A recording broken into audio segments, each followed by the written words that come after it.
Welcome to VL academy. இந்த வீடியோல banking law and practice சப்ஜெக்ட்ல நான் ஒரு கொஸ்டின் எடுத்திருக்கேன். ஆக்சுவலி ஒரு கொஸ்டின் பேப்பர்ல இருக்கிற கொஸ்டின்ஸ் எல்லாம் தான் நான் உங்களுக்கு ஆன்சரா உங்களுக்கு வீடியோ போட்டுட்டு இருக்கேன். அதுல வந்து இந்த வீடியோல நான் அந்த கொஸ்டினையே எடுத்து போட்டேன். பிகாஸ் ப்ரீவியஸ்ல எல்லாம் நானா ஒரு டைட்டில் கொடுத்துட்டு இருந்தேன். பட் இந்த கொஸ்டினே கொடுத்தேன்னா it will be more useful for you. ஏன்னா இந்த பேட்டர்ன்ல தான் உங்களுக்கு செமஸ்டர்ல கொஸ்டின் கேட்பாங்க அப்படிங்கிற ஒரு ஐடியா உங்களுக்கு கிடைக்கும்.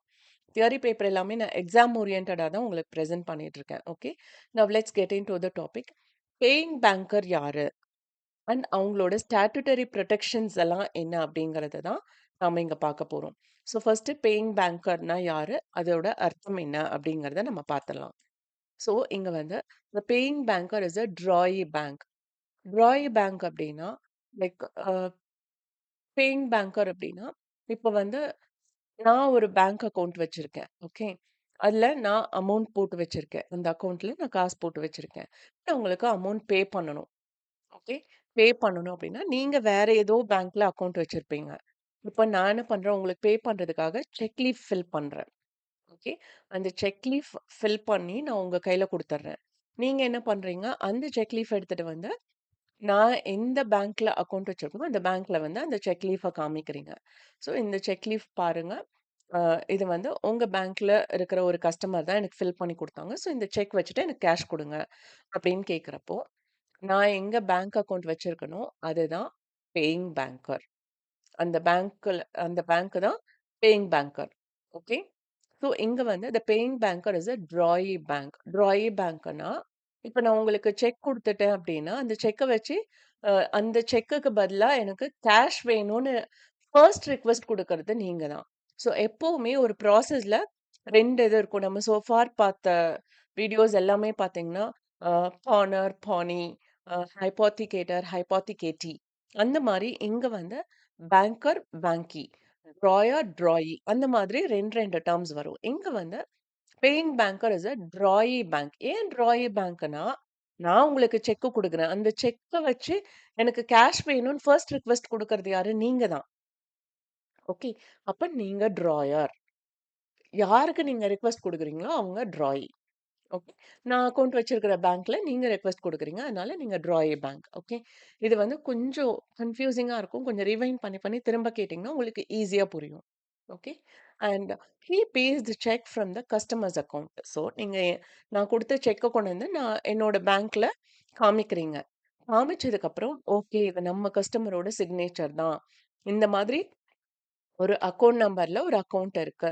அந்த அக்கவுண்ட் நம்பருக்குரிய அக்கவுண்ட் ஹோல்டர் பேர் இதுதான். அதாவது செக் லீஃப் நீங்க எல்லாருமே பார்த்திருப்பீங்க. ஓகே. நீங்க இன்னுமே பேஜஸ நிரப்பணும் அப்டின்னா, ஒரு சின்ன போர்ஷன் அதுக்காக ஒரு ஃபுல் பேஜோ இல்ல ஹால்ஃப் அ பேஜோ நீங்க எடுக்க வேணாம். ஜஸ்ட் ஒரு 1/4 ஆஃப் யுவர் பேஜ் வந்து ஒரு செக் லீஃபோட பேட்டர்ன் குடுத்து, அதுல ஒரு சாம்பிள் நேம் இதெல்லாம் குடுத்துட்டு, ஏபிசி அந்த மாதிரி காமனா குடுங்க. ஸ்பெசிஃபிக் நேம் குடுக்காதீங்க. சம்டைம்ஸ் அ என்ன சொல்றது? நீங்க நேம் வந்து முருகேசன் குடுக்குறீங்க அப்டின்னா, something which is relevant to the religious one. Okay. ஒரு காடோட பேர் குடுக்குறீங்க. அந்த மாதிரி இருக்கவே கூடாது. Just like that from XYZ ABC இந்த மாதிரி ஜெனரலா குடுங்க. Don't specify your name. Okay.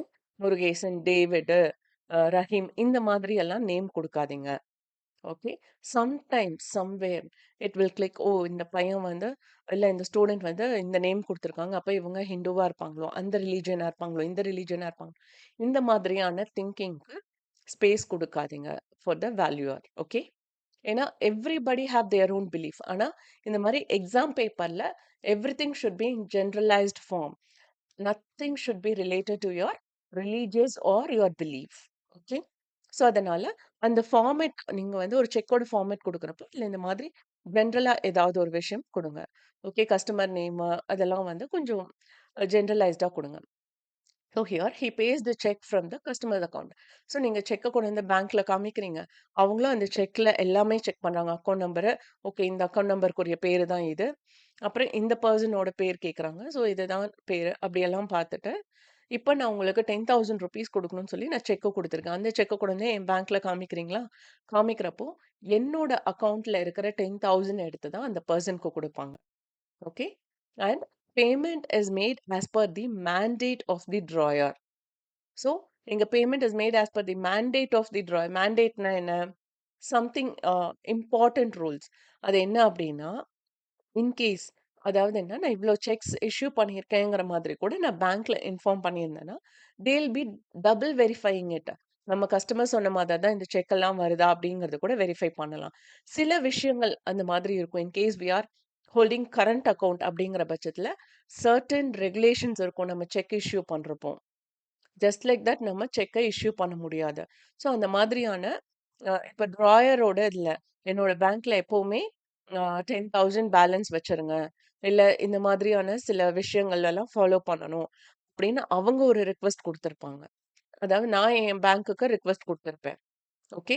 So அதையெல்லாம் கிளாரிஃபை பண்ணிட்டு தான் இவங்க பேமெண்ட்டே பண்ணுவாங்க. Okay. And also, example, if a customer of SBI issues a check drawn on SBI, then SBI is the paying bank. Okay. Customer of SBI, அதாவது SBI பேங்க்ல இருக்கிற ஒரு customer வந்து ஒரு செக் இஷ்யூ பண்றாங்க and it is drawn on SBI. So அதே SBI பேங்க்ல செக்கை கொடுத்து அந்த அமௌண்ட்டை வாங்குறாங்க அப்படின்னா இந்த எஸ்பிஐ பேங்க் தான் பேயிங் பேங்கர். இது ஒரு எக்ஸாம்பிளா குடுத்துருக்காங்க. And next one. இப்போ பேயிங் பேங்கர்னா என்ன? அதோட அர்த்தம் பார்த்தாச்சு. ஸ்டாட்யூட்டரி புரொடெக்ஷன் இங்க நம்ம பார்த்தோம் இல்லையா? Mandate of the drawer. அதுதான் ஸ்டாட்யூட்டரி புரொடெக்ஷன். அதாவது புரொடெக்ட் பண்ணணும். ஸோ இந்த statutory protection available to the payer banker என்ன அப்படின்னு பார்த்தீங்கன்னா, இவ்ளோ செக்ஷன்ஸ் இருக்கு. இந்த ஒவ்வொரு செக்ஷன்லயும் ஒவ்வொரு விஷயங்களும் அவங்க கேர்ஃபுல்லா டீல் பண்ணா மட்டும் தான் இந்த செக் டிரான்சாக்ஷன் அப்படிங்கிறது வந்து ஒரு என்ன சொல்றது? ட்ரஸ்டபிள் ஃபார்ம் ஆஃப் டிரான்சாக்ஷனா இருக்கும். ஓகே. ஸோ இப்ப நம்ம பார்க்க போறது இந்த செக்ஷன்ஸ் எல்லாம் தான். இந்த செக்ஷன் நம்பர்ஸ் எல்லாம் கொஞ்சம் மைண்ட்ல வச்சுக்கோங்க. It's nothing very hard to remember. 1, 2, 3, 4 and 5 section numbers தான் இருக்கு. இந்த 5 செக்ஷன் நம்பர்ஸ் தான் நம்ம பார்க்க போறோம். ஓகே. ஸோ இந்த செக்ஷனுக்குள்ள என்னென்ன விஷயங்கள் இருக்கோ அதெல்லாம் தான் இங்க statutory protection. So first one is section 10. So sorry, இங்க வந்து செக்ஷன் 10 இஸ் நாட் மென்ஷன். அது நான் கீழ கொண்டு போயிட்டேன்னு நெனைக்கிறேன். So here 31. ஸோ செக்ஷன் 31ல என்ன விஷயம் அப்படிங்கிறத நம்ம பார்க்க போறோம். If the banker makes payment according to the mandate of the customer. So நம்ம ஏற்கனவே பார்த்தோம். மேண்டேட் ஆஃப் தி கஸ்டமர்னா என்னன்னு. மேண்டேட் ஆஃப் தி கஸ்டமர் என்ன அப்படின்னா, இப்ப வந்து நம்ம வந்து மோஸ்ட்டா சேவிங்ஸ் அக்கவுண்ட் தான் வச்சிருப்போம். So in case of savings account பார்த்தீங்க அப்படின்னா, நம்ம அவ்ளோ ஈஸியா செக் எல்லாம் யூஸ் பண்ணவே மாட்டோம். Very rarely we use. But ஒரு கரண்ட் அக்கவுண்ட்னா யாரு? பிசினஸ் பீப்பிள் தான் கரண்ட் அக்கவுண்ட் மெயின்டெயின் பண்ணுவாங்க. ஸோ இன் தட் கேஸ் நெறைய செக் டிரான்சாக்ஷன்ஸ் நடக்கும். இப்ப எல்லாம் ஜிபே வந்துருச்சு, எல்லாம் வந்துருச்சு. But still cheque transaction is there. So அப்படி செக் டிரான்சாக்ஷன் நடக்கிறப்போ, அந்த செக்க கொண்டு வந்து பேங்க்ல குடுக்குறாங்க அப்படின்னா, தே ஷுட் செக் தரோலி. அதாவது நம்ம கஸ்டமரோட சிக்னேச்சர் தானா? அ ஓப்பனிங் ஃபார்ம்ல அவங்களோட சிக்னேச்சர் எப்படி இருக்கோ, அதே மாதிரி தான் இங்க இருக்கா? நெறைய ப்ராப்ளம் நடக்கும். சிக்னேச்சர் வந்து நம்ம ஒரு தடவ போடுறப்போ, அதே மாதிரி அடுத்த தடவ வருமான்னு கேட்டா, நெறைய பேத்துக்கு அந்த ப்ராப்ளம் வரும். அப்ப இந்த செக்குக்கும், இந்த செக்குக்கும் சிக்னேச்சர் மேட்ச் ஆகல. அதாவது ஓப்பனிங் ஃபார்ம்ல இருக்கிற சிக்னேச்சருக்கும், நீங்க செக்ல போட்டிருக்க சிக்னேச்சருக்கும் மேட்ச் ஆகல. ஸோ நீங்க வேற செக் வாங்கிட்டு வாங்கன்னு கூட அனுப்பி வைப்பாங்க. ஏன் இவ்ளோ ஸ்ட்ரிக்ட்டா இருக்காங்க அப்டின்னா, சப்போஸ் அந்த கஸ்டமரே சைன் பண்ணாம ஒரு ஃபேக் செக்க கொண்டு வந்து, ம் அதுல அவங்களே சைன் பண்ணி கொண்டு வந்தாங்க அப்டின்னா, நீங்களும் அந்த செக்குக்கு அமௌண்ட் குடுத்துட்டீங்கன்னா, யாருக்கு ப்ராப்ளம் வரும்? இந்த பேயிங் பேங்கருக்கு தான் பிரச்சனை வரும். ஸோ அந்த ப்ராப்ளம்ல இருந்து அவங்கள புரொடெக்ட் பண்றதுக்காக தான், கஸ்டமர் என்னென்ன இன்ஸ்ட்ரக்ஷன் குடுத்துருக்காங்களோ, அவங்க அக்கவுண்ட்ட எப்படி ஹேண்டில் பண்ணணும்னு என்னென்ன இன்ஸ்ட்ரக்ஷன் குடுத்துருக்காங்களோ, அந்த இன்ஸ்ட்ரக்ஷன் படி தான் அவங்க ஃபாலோ பண்ணணும். And he will not be held liable for wrongful payment. So customer is not liable for the wrongful payment. நான் செக் ஃபில் பண்ணி குடுத்துருக்கேன். இப்ப வந்து 10,000 இருக்கு. அதுல இன்னொரு 0 ஆட் பண்ணி 1,00,000 ஆக்குனாங்கன்னா, ஸோ அத நீங்க வெரிஃபை பண்ணணும். நீங்க இந்த செக் குடுத்துருக்கீங்களா? And also the customer has to convey to the bank. நான் இந்த செக் எல்லாம் குடுத்துருக்கேன். அதுல இவ்ளோ இவ்ளோ ரூபா அ மென்ஷன் பண்ணியிருக்கேன் அப்படிங்கிறத நீங்க பேங்க்குக்கு கஸ்டமர் சொல்லணும். ஓகே. ஸோ அந்த டீட்டெயில பார்த்து, ஓகே இந்த டேட்டுக்கு இந்த செக்க குடுத்துருக்காங்க. ஸோ அது இவ்ளோ ரூபாய்க்கு அப்படிங்கிறத செக் பண்ணிட்டு தான் அந்த செக்க அக்செப்ட் பண்ணணும். செக் பண்ணாம sometimes if it goes wrong அது பேங்க்குக்கு தான் பிரச்சனை வரும். So in that case, as per section 31, they have to check the uh, check carefully and has to follow according to the instruction given by the customer. Okay. அடுத்தது அடுத்த section என்ன அப்படின்னு பார்த்தீங்கன்னா செக்ஷன் 85(1). ஸோ இங்கே 31 பார்த்தோம். அடுத்தது வந்து 85 and 85A இருக்கு. ஸோ இங்கே வந்து 85 இஸ் 85(1). ஓகே, அங்கே நான் செக்ஷன் 85 போட்டிருக்கேன் இல்லையா, that is called 85 subsection 1. So section 85 subsection 1 படி என்ன அப்படின்னா, payment is made in due course. Payment is made in due course அப்படின்னா எல்லாமே ப்ராப்பரா இருக்கா அப்படிங்கறத அவங்களும் வந்து பெர்ஃபெக்ட்டா அந்த செக் இருக்குதான்னு செக் பண்ணி எடுத்துட்டு வரணும். And the banker is also has to check completely. Endorsement appears to be regular on the face of it. அதாவது என்னன்னா, அந்த செக் லீஃப்ல வந்து எந்த வித கரெக்ஷன்ஸும் இருக்கக்கூடாது. சின்ன ஓவர் ரைட்டிங் இருந்தாலும் அந்த செக்கை அக்செப்ட் பண்ணிக்க மாட்டாங்க. Okay, in that case endorsement appears to be regular on the face of it. என்டோர்ஸ்மெண்ட்னா அந்த செக் லீஃப்ல இருக்கிற விஷயங்கள் எல்லாமே கரெக்டா இருக்குதா, எந்த வித சஸ்பெக்ஷனும் இல்லாம இருக்குதா. ஏன்னா செக் சைன் வந்து கரெக்டா இருக்குதான்னு பார்ப்பாங்க. அண்ட் கரெக்டான டேட் போட்டிருக்காங்களா, அண்ட் கரெக்டான நேம் மென்ஷன் பண்ணியிருக்காங்களா, அக்கௌண்ட் நம்பர் எல்லாமே பர்ஃபெக்டா இருக்கா, இது எல்லாமே ஒன்னும் பக்காவா செக் பண்ணிட்டு அதுக்கப்புறம் தான் பேமெண்ட்டே கொடுப்பாங்க. அந்த banker acts in good faith and without negligence. Good faith அப்படின்னா த பேங்கர் ஆக்டிங், அதாவது என்ன, ஓகே நம்ம செக் பக்காவா ப்ரிப்பேர் பண்ணி ஐ மீன் ஃபில் பண்ணி வாங்கியிருக்கோம் அண்ட் அதை கொண்டு போய் கொடுக்குறோம். அண்ட் கம்ப்ளீட் ட்ரஸ்ட் பேசிஸ்லயும் எந்த வித கேர்லெஸ்னஸும் இல்லாமலும் தான் அந்த செக்குக்கான அமௌண்ட்டை அவங்க பே பண்ணுவாங்க. ஓகே, பே பண்ணணும். Okay, so this is also has to be taken care to protect the paying banker. And next one is section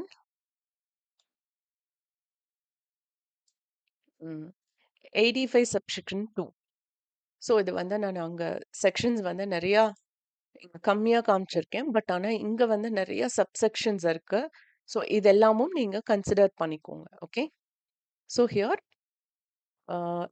protection under section 85 subsection 2. இதில் வந்து என்னன்னா, when a check is payable to bearer, the paying banker is protected if payment is made in due course. அதே தான் repeat ஆயிருக்கு 85 subsection 2. And the banker act honestly and without negligence. The same wordings has been given. இது வந்து உங்களுக்கு எத்தனை மார்க்ல கேட்டிருக்காங்கங்கிறத base பண்ணி இந்த சப்செக்ஷன்ஸ்க்கு தனித்தனியா காமிச்சு நீங்க எழுதிக்கோங்க. இல்ல ஒரு 5 மார்க்ல தான் கேட்டிருக்காங்க அப்படின்னா you just completely ignore the slide. ஏன்னா இதுக்கும் previous what is it 85 subsection 1 இருக்கு இல்லையா, அதுக்கும் இந்த சப்செக்ஷன் 2க்கும் பெரிய டிஃபரன்ஸ் இல்லை. ஓகே, அண்ட் அடுத்தது வந்து section 85A. So if a draft is payable to order, payment is made in due course. அதே தான் ரிப்பீட் ஆகுது. Endorsement appears to be regular. The banker is discharge from liability even if endorsement or later found defective. Okay, so இப்போ நான் வந்து செக்கு கொடுத்துருக்கேன். நீங்கள் அந்த செக்கை நான் எங்கே அக்கௌண்ட் வச்சிருக்கணும் அங்கே கொண்டு வந்து காமிக்கிறீங்க. In that case if there is any mistake, அதாவது தப்பா பேமெண்ட் பண்ணிட்டாங்க பேங்க் அப்படின்னா, the bank is liable. They have to pay that money to the customer out of their liability. Okay, they are liable to pay that அமௌண்ட்டை. நான் என் அக்கௌண்ட்லேருந்து 10,000 நீங்க எடுத்து கொடுத்துருக்கீங்க. என்னோட கன்சர்ன் இல்லாம நான் இஷ்யூ பண்ணாத செக்குக்கு நீங்க பை மிஸ்டேக் 10,000 எடுத்து கொடுத்துருக்கீங்க அப்படின்னா the bank has to pay the 10,000 for me. Okay, that is what here they have mentioned under 85A. Again and again I'm saying இந்த 85 கீழே வர்றது எல்லாமே கொஞ்சம் more or less சேம் தான். ஒரு மைனர் டிஃபரன்ஸ் மட்டும் தான் வரும். But you have to right in paragraph. So அதனால முடிஞ்ச அளவு ஒரே விஷயத்த கொஞ்சம் டிஃப்ரெண்ட் டிஃப்ரெண்ட் வேர்ட்ஸ் போட்டு நீங்க எழுத பார்த்துக்கோங்க. Okay, and endorsement appears to be regular in the sense எப்பவும் கஸ்டமர் என்டோர்ஸ்மெண்ட் எப்படி ஃபில் பண்ணுவாங்களோ அதே மாதிரி இருக்குதா அப்படிங்கிறத செக் பண்றது தான். Okay, and payment is made in due course. Due course ரெண்டு பேரும் பக்காவா செக் பண்ணி அந்த செக்கை கொண்டு வரணும். அந்த செக்கை இஷ்யூ பண்ணணும். அந்த செக்குக்கு அமௌண்ட் பே பண்ணணும். ஓகே, ரெண்டு பேர்த்தோட ரெஸ்பான்சிபிலிட்டியும் இருக்கு. இஃப் டிராஃப்ட் இஸ் இதுல வந்து நீங்க நினைக்கலாம். நெறைய ஃப்ராட்லன்ஸ் நடக்கிறதுக்கான சான்சஸும் இருக்கு. அதனால தான் செக் நம்பர்ன்னு ஒண்ணு குடுத்துருப்பாங்க. இப்ப வந்து அ இந்த செக் நம்பருக்கு இந்த பெர்சன்க்கு முன்னாடி வந்து ஒரு அ கன்டென்ட் டேபிளும் இருக்கும். செக் புக் பார்த்தீங்க அப்டின்னா. ஸோ இந்த செக் நம்பர இந்த டேட்ல இந்த பெர்சன்க்கு நான் இஷ்யூ பண்ணியிருக்கேன்னு நீங்க எழுதி வைக்கணும். இல்ல நீங்க அது எழுதல, அத நீங்க மெயின்டெயின் பண்றதே இல்ல அப்டின்னா, பேங்க் வந்து செக் நம்பர்ஸ் வச்சிருப்பாங்க. இந்த நம்பர்லேருந்து இந்த நம்பருக்கு இந்த கஸ்டமர் குடுத்துருக்கோம் அப்டின்னு. ஸோ ப்ராப்பரா அந்த செக் இஷ்யூ ஆயிருக்காங்கிறதும் அவங்க செக் பண்ணுவாங்க. ஓகே. ஸோ இது எல்லாமே நீங்க ஏதாவது ஒரு செக்ஷன்ல டீட்டெயிலா எழுதலாம். Okay. So 85 is over. Next one is section 128. இதுல வந்து என்னன்னா, when a check is crossed, the paying banker must pay the check only through a banker. Okay. Follow the instruction given in the crossing. If payment is made in accordance with the crossing, the paying banker is protected. He is discharged from liability. இது என்ன அப்படின்னா, இப்போ crossed check அப்படின்னு ஒண்ணு இருக்கும். So நான் உங்களுக்கு check குடுக்குறப்போ, அ அந்த கார்னர்ல வந்து 2 ஸ்லாண்டிங் லைன் போட்டு குடுத்துருக்கேன் அப்படின்னா, அது என்ன அர்த்தம்னா, அந்த செக்குக்கு வந்து நீங்க யார் வந்து அந்த செக்க குடுத்தாலும் அவங்க கையில கேஷ குடுக்கக்கூடாது. அவங்களோட அக்கவுண்ட் நம்பர் வாங்கி, அந்த அக்கவுண்ட்டுக்கு தான் நீங்க கேஷ் வந்து ட்ரான்ஸ்ஃபர் பண்ணணும் அப்படிங்கிறது தான் அர்த்தம். ஸோ, மோஸ்ட்டா இந்த பேயிங் பேங்கர பொறுத்தவரையும் கிராஸ்டு செக்கா இருந்தா பிரச்சனையே கிடையாது. Because they can easily find out where this cash has gone. ஒருத்தர் வந்து ஒரு ஃபேக் செக்கே கொண்டு வந்து, அதுல கிராஸ் பண்ணி, அதுல ஒரு அக்கவுண்ட் நம்பர குடுத்து, இந்த அக்கவுண்ட்க்கு ட்ரான்ஸ்ஃபர் பண்ணுங்கன்னு சொன்னா, தே கேன் ஈசிலி ஃபைண்ட் அவுட் அந்த அக்கவுண்ட் நம்பர் யாரோட நேம்ல இருக்கு, அந்த பெர்சன் யாரு, எங்க இருக்காங்கன்னு ஈஸியா கண்டுபிடிச்சிடலாம். கேஷா குடுக்குறப்ப கேஷ வாங்கிட்டு எங்கேயாவது போயிட்டாங்கன்னா, நம்ம கண்டுபிடிக்கிறது கஷ்டம். So in that case, according to section 128, if the cheque is crossed, the paying banker is protected and he is safe from liability. So எந்த ப்ராப்ளமும் வராது அப்படிங்கிறது. கிராஸ்டு செக்க பொறுத்தவரையும் they are still more protected than uncrossed cheque. Okay. அடுத்தது வந்து பார்த்தீங்க அப்படின்னா, செக்ஷன் 10 ஃபர்ஸ்ட்டு அதுதான் போட்டிருந்தேன். இந்த இன்ட்ரோடக்ஷன் பார்ட். அதாவது இந்த செக்ஷன் 10 தான் அடுத்தது நம்ம பார்க்க போறோங்க. 85A சப்செக்ஷன் 1, சப்செக்ஷன் 2, 85A, 128 பார்த்தாச்சு. இப்ப லாஸ்ட்டா 10 பார்க்க போறோம்.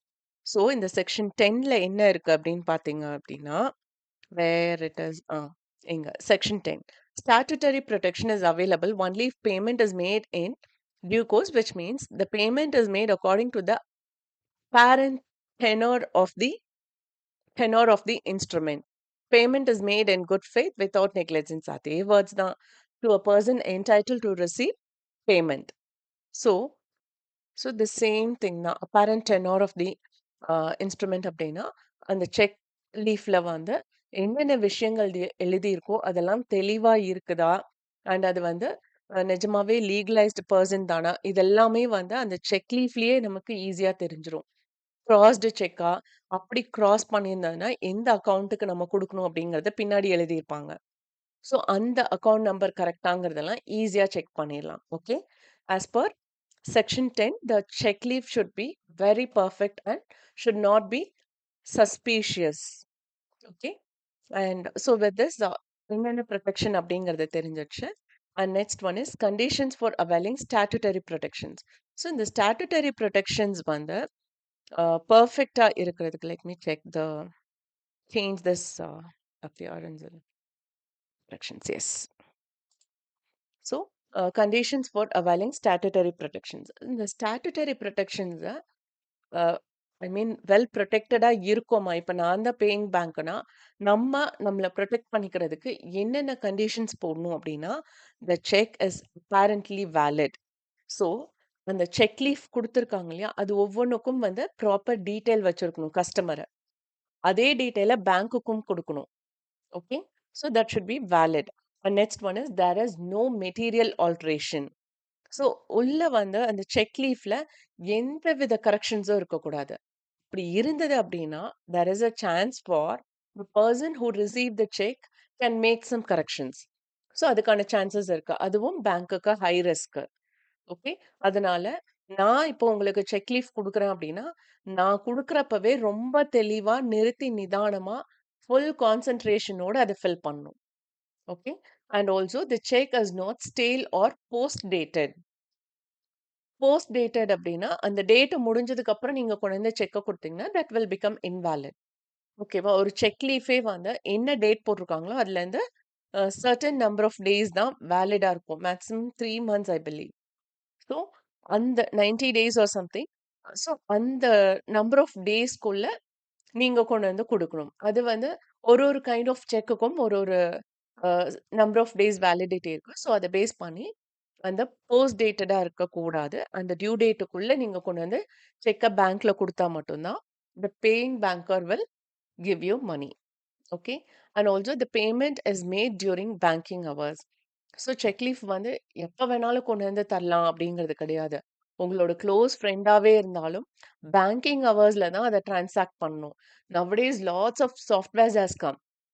உங்க பேங்கிங் ஹவர்ஸ் விட்டு நான் எக்ஸ்ட்ராஆர்டினரியா ஹெல்ப் பண்றேன் அப்படின்னு சொல்லி நீங்க ஏதாவது பண்ணீங்கன்னா, that will also will show in the software. நீங்க பேங்கிங் ஹவர் விட்டு லேட்டா இந்த செக் லீஃப்க்கு அக்செப்ட் பண்ணியிருக்கீங்க. நீங்க பேமெண்ட் பண்ணியிருக்கீங்க அப்படின்னா, அந்த பேங்க்ல வொர்க் பண்ற அந்த பர்ட்டிகுலர் எம்ப்ளாயிக்கு ப்ராப்ளம் வரும். ஓகே. ஸோ அந்த மாதிரி பேங்கிங் ஹவர்ஸ்ல மட்டும் தான் செக் லீஃப அக்செப்ட் பண்ணணும். And there is no notice of death, insolvency or stop payment. Okay. So cheque leaf வந்து இப்போ நான் உங்களுக்கு செக் குடுத்துருக்கேன். ஓகேவா? செக் குடுத்துட்டு, அதுக்கப்புறம் என்னோட அக்கவுண்ட் அப்படியே இருக்கு. But I am no more or something happen to me. இல்ல நான் ஸ்டாப் பேமெண்ட் பண்ணியிருக்கேன் அப்படின்னா, உங்களுக்கு செக்க குடுத்துட்டு நான் பேங்க்ல ஸ்டாப் பேமெண்ட் பண்ணியிருக்கேன் அப்படின்னா, இல்ல நோ நோட்டீஸ் ஆஃப் டெத் எனக்கு ஏதாவது ஒண்ணு ஆயி, அதுக்கான நோட்டீஸும் நான் குடுக்கல. இல்ல நான் இன்சால்வென்ட் ஆயிட்டேன் அப்படின்னாலும், the payment will be done. Okay. இந்த ஸ்டாப் பேமெண்ட் குடுக்கல அப்படிங்கிற பட்சத்துல, இன்கேஸ் நான் ஸ்டாப் பேமெண்ட் குடுத்திருந்தேன்னா, the bank has to stop paying the money. நான் செக் லீஃப் குடுத்துட்டேன். குடுத்துட்டு நான் பேங்க்ல சொல்லியிருக்கேன், ஐயோ! இந்த செக்க குடுத்துருக்கேன். பட் அந்த பெர்சனுக்கு அந்த அமௌண்ட் குடுக்க வேண்டியதில்ல. So you just stop the payment அப்படின்னா, இந்த பேங்க் குடுக்கக்கூடாது amount. Okay. So these are all the things they have to make it as a condition to protect themselves. Okay. So இதோட இந்த வீடியோ முடிஞ்சது. இதுல நெறைய விஷயங்கள் நான் ரொம்ப ரிப்பீட் பண்ண மாதிரியே இருக்கும். பட் அதுதான் என்ன சொல்றது? இந்த ஒரு சின்ன விஷயம் தான் அது. பட் இந்த ஆன்ஸர நீங்க ரொம்ப டீட்டெயில்டா எழுதணுங்கிறதுக்காக தான் நான் இவ்ளோ தூரம் சொல்லியிருக்கேன். Okay. So with this video is over. And இந்த வீடியோ வாட்ச் பண்ணதுக்கு ரொம்ப ரொம்ப தேங்க்ஸ். அண்ட் இந்த வீடியோ உங்களுக்கு இன்ஃபர்மேட்டிவா இருக்குன்னு ஃபீல் பண்ணீங்கன்னா, லைக் பண்ணுங்க. நீங்க போடுற ஒரு ஒரு லைக்கும் தான் என்னோட சேனல டெவலப் பண்ணும். அண்ட் இந்த வீடியோஸ் வந்து நெறைய பேத்துக்கு ரீச் ஆகும். And that will motivate me to upload more and more videos. And உங்க ஃப்ரெண்ட்ஸ்க்கும் இந்த வீடியோ ஷேர் பண்ணுங்க. அண்ட் சப்ஸ்கிரைப் பண்ணாதவங்க சப்ஸ்கிரைப் பண்ணுங்க. அண்ட் மறக்காம பெல் பட்டன் கிளிக் பண்ணுங்க. ஒன்லி தென் நான் என்னென்ன வீடியோ அப்லோட் பண்றேன் அப்படிங்கிறது உங்களோட நோட்டிஃபிகேஷன்ல வரும். With this signing off doctor Shanthi. Thank you once again.